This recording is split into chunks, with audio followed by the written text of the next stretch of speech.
राहुल साहेब, राहुल गांधींनी काँग्रेस पक्षाकडून भूतकाळात ज्या चुका झाल्या त्याबद्दल माफी मागितलेली आहे. विशेषतः जे पंजाब मधलं ब्लू स्टार ऑपरेशन आहे त्याबद्दल त्यांनी खेद व्यक्त करताना असं म्हटलंय की त्यावेळेस मी राजकारणात नव्हतो, पण आता या सगळ्या घटनांबद्दल मी माफी मागतो. नाही, राहुल गांधींची ती एक भूमिका कायम राहिली आहे, चुकांची माफी मागणं, आणि त्याच्यामध्ये काय चुकीचं नाही. याच्यापासून नरेंद्र मोदी आणि अमित शहाने काय शिकायला पाहिजे.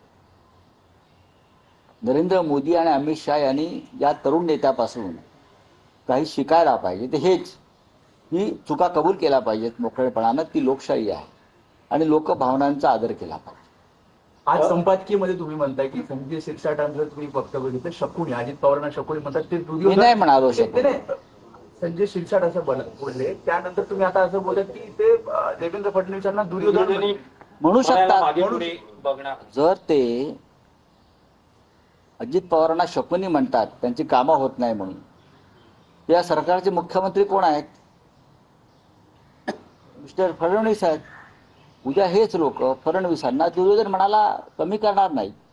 आम्ही यांना ओळखतो, यांची मानसिकता ओळखतो, सगळं आम्हीच त्यांना ओळखतो. अजून फडणवीस आणि अजितदादांनी यांना ओळखलेलं नाहीये.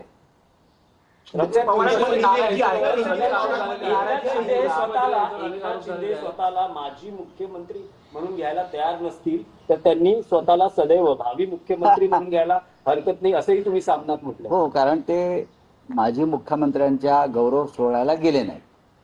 आम्ही गेलो नाही सोडून द्या, आमचे वैचारिक मतभेद आहे, पण त्यांच्याच सरकारचा कार्यक्रम होता आणि ते गेले नाहीत. कारण याचा अर्थ ते स्वतःला माजी मुख्यमंत्री म्हणून त्यांनी स्वतःला स्वीकारलेलं नाही. आणि ते ताजे माजी मुख्यमंत्री आहेत. आमचे तर जुने आहेत सगळे. आमचे माजी जुने आहेत, ते तर ताजे माजी मुख्यमंत्री आहेत. तर ताज्या माजी मुख्यमंत्र्यांनी जायला हरकत नव्हती. ते गेले नाहीत. याचा अर्थ ते देवेंद्र फडणवीसांना मुख्यमंत्री मानायला तयार नाहीत आणि स्वतःला माजी मुख्यमंत्री मानायला तयार नाहीत. म्हणजे ते भावी मुख्यमंत्री आहेत. आता देवेंद्र फडणवीसांनी त्याच्यापासून सावध राहिलं पाहिजे.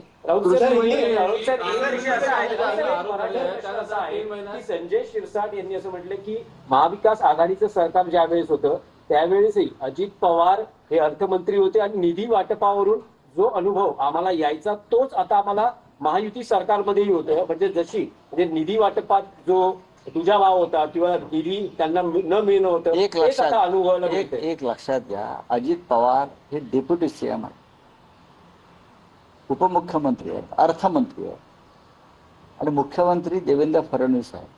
देवेंद्र फडणवीस यांची या सूचना असल्याशिवाय अजित पवार हे करणार नाही. म्हणजे हा संघर्ष अजित पवार असा नसून शिंदे गट विरुद्ध फडणवीस असा आहे. मुख्यमंत्री हे सर्व आहे. मुख्यमंत्र्यांच्या आदेशाशिवाय सूचनेशिवाय अजित पवार ह्या लोकांचा असा बूच लावू शकत नाहीत, बांबू घालू शकत नाहीत. तो घातलेला आहे. म्हणजे देवेंद्र फडणवीस आणि त्यांचे वरचे नेते हे या पाठीशी आहेत सगळ्या. हळूहळू तुम्हाला कळेल. देवेंद्र फडणवीस हे काय फार सरळ राजकारणी नाही आहेत ना आमच्यासारखे. कृषी मंत्री एकच आहे, त्यात 3 महिन्यात हिंदी में बोलिए। ऑपरेशन ब्लू स्टार को लेकर राहुल गांधी का एक बड़ा बयान आया है। उन्होंने कहा कि 1984 में जो घटना हुई थी उसके लिए कांग्रेस की जो गलतियां होंगी उसको हम मानने के लिए तैयार है। उन्होंने ये भी कहा आगे ज्वाइन करते हुए कि उस समय जो है हम राजनीति में